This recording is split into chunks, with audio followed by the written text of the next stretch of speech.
All right, thank you very much, members of the Fourth Estate, for your time, especially the digital content creators and the digital media who are here. I am deeply concerned about the state of affairs that has happened in this country and the way things are in this country, especially what the event of yesterday. And I have realized that we have for far too long been too lenient to one gentleman to one hooligan in this country. So I want to say, and I want to send a very clear message to Raila Odinga. And I want to say that the unpleasant sound that is coming from Raila's mouth as he moves from one Azimio gathering to another, he must know that for us is a thin, tiny F. It is the sound of a lapdog.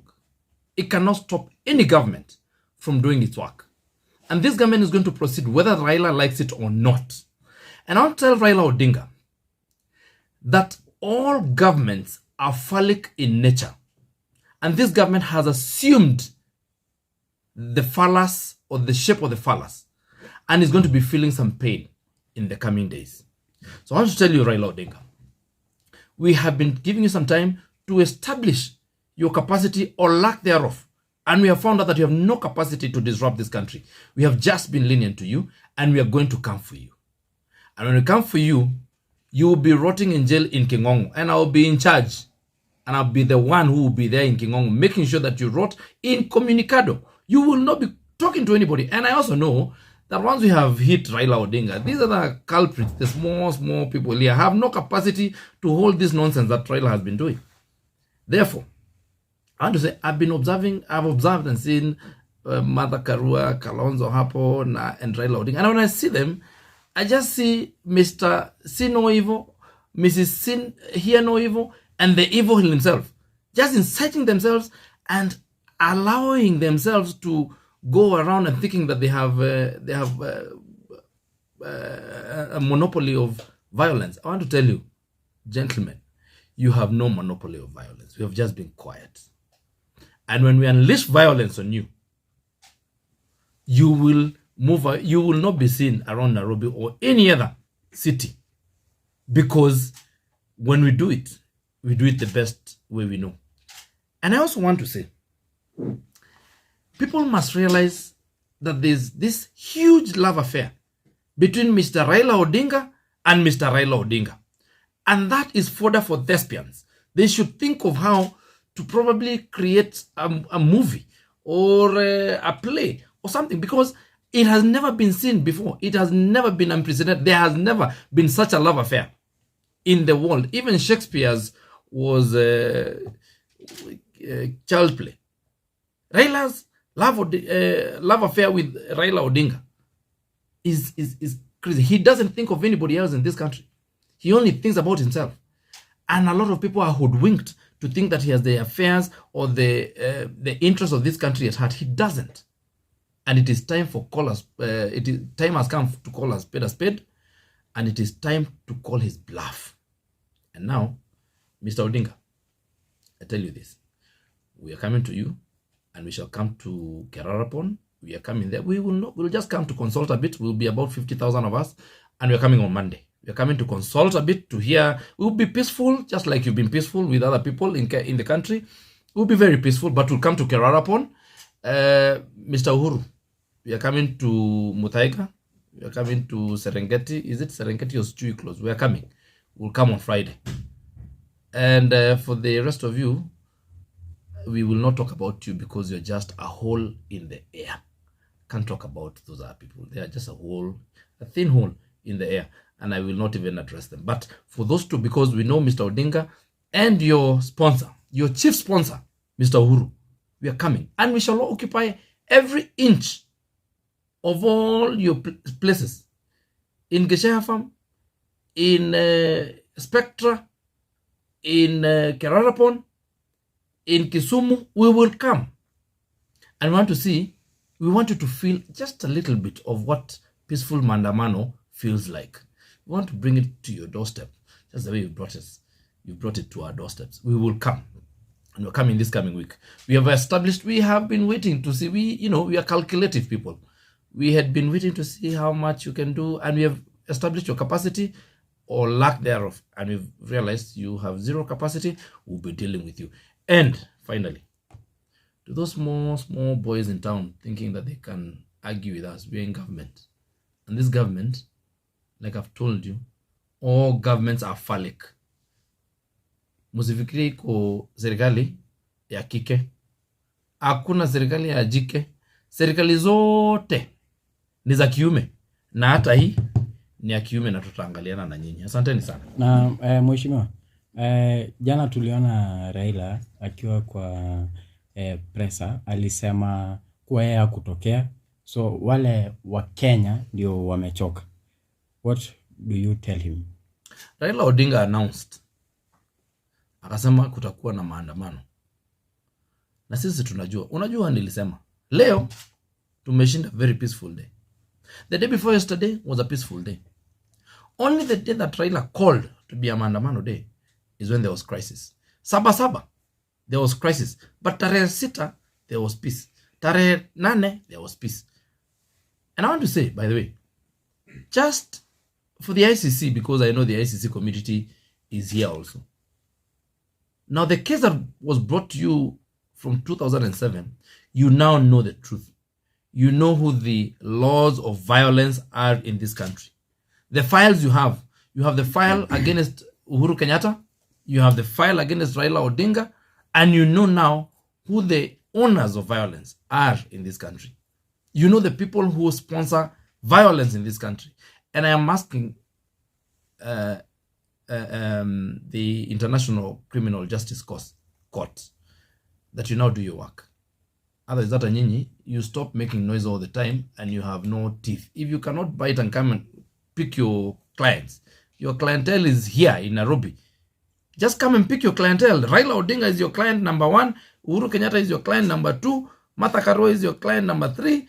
And Eunice Wamalwa is your client number 4. Come and pick them. They belong to you. Go and stay with them. We don't want them here. So please, just leave us. Perhaps just to ask, why is it so hard for the government to give these people who are saying that they do peaceful mandamano time for them to make noise and then go home? Why is it that they have to tear gas them? Yesterday, you saw what happened. As early as 8 in the a.m. in Luthuli, you saw people breaking into people's houses, into people's businesses. People were looting TVs, electronics, everything. Shops were looted. Yesterday, 8 p.m., there was no police officer in sight. You have seen that video going around. There was no police officer in sight. So are you saying that we allow anarchy in this country? Did you see the one police carrying gases to their pickup? I am yet to see that, but maybe they were repatriating them to safe place because the hooligans were going to come and steal them. Mheshimiwa, you said that you are going for Raila on Monday, and also a few minutes ago ametangaza kwamba Wednesday kuna maandamano tena. Ni sawa, andamane Wednesday, lakini kabla ya kuja kuandamana, because we are saying, and we are peaceful people, and we are saying it is okay for him to andamana, but we want to find out whether there is something important that he wants. We probably need to discuss with him, and therefore we will go and have vigil at his place so that we consult. And because I know he's used to these underhand deals, za kupatiwa handshake, we are saying there is no underhand handshake. If there will be a handshake, we'll be there witnessing it. We'll be 50,000 of us. We'll be witnessing the hand, so that he tells us what it is that he wants. He tells us what his issues are, then we deal with them, and then we deliver them to the president. Why has it taken the government so long? Tunauliza vipi kuhusiana na signature, kwa sababu Azimio wanachukua signature. Unadhani hizo signatures zitawasaidia? Ni vizuri ujue kwamba kuna jinsi ambazo zimeelezewa katika katiba za kumtoa rais aliyechaguliwa na watu na rais ambaye sasa amechosha watu. Kuna jinsi mwafaka ambayo imeelezewa katika katiba, na hiyo jinsi ni kwamba mje bungeni, bunge mmoja aseme kwamba iko haya mambo na kwamba wanataka ako na mswada wa kumuondoa rais katika kiti chake, na hivyo basi aanzishe mswada na ambao tutaujadili, na akiweza kushinda basi tunaendelea kutoa rais. Lakini sasa kuchukua sahihi ama kufanya watu wachukue sahihi zao katika uko kwa vibanda na kila mahali, unajua haiko katika sheria, na kwa hivyo ni kazi ya kufanyisha wananchi ujinga. Lakini nimeona mahali wanasema kwamba watatumia sahihi hizo kwa kazi nyingine mwaka ujao. Kwa hivyo kwa kweli hakuna mahali kwamba inasemekana, hakuna sahihi.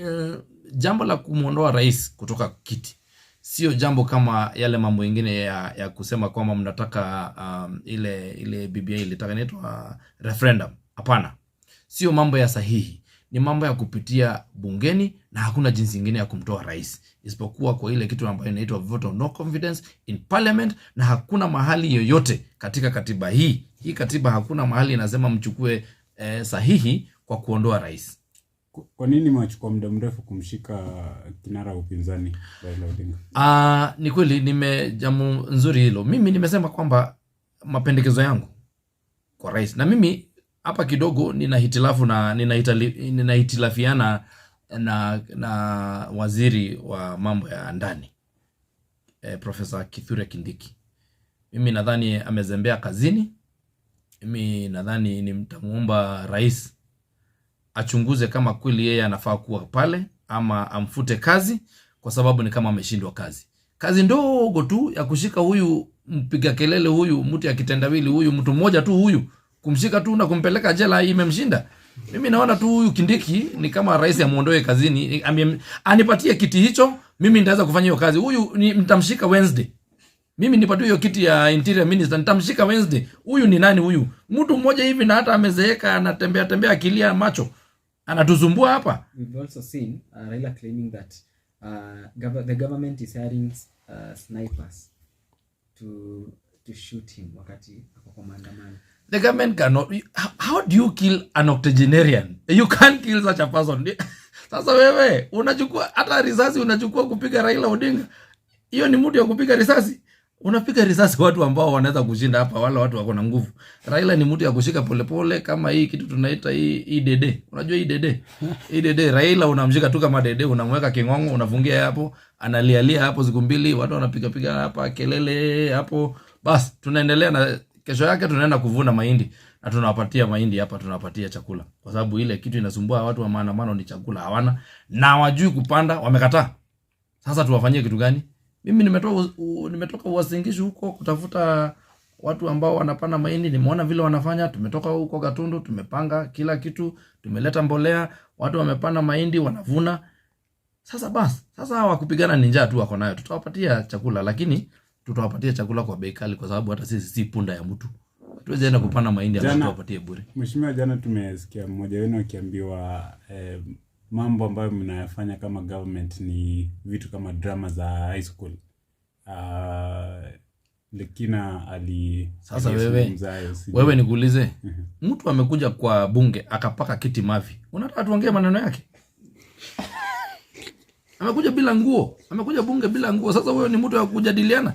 Olekina siwezi kujadiliana mambo ya Olekina. Huyo Olekina yeye ni mtu gani? Siwezi jadiliana na mtu kama huyo.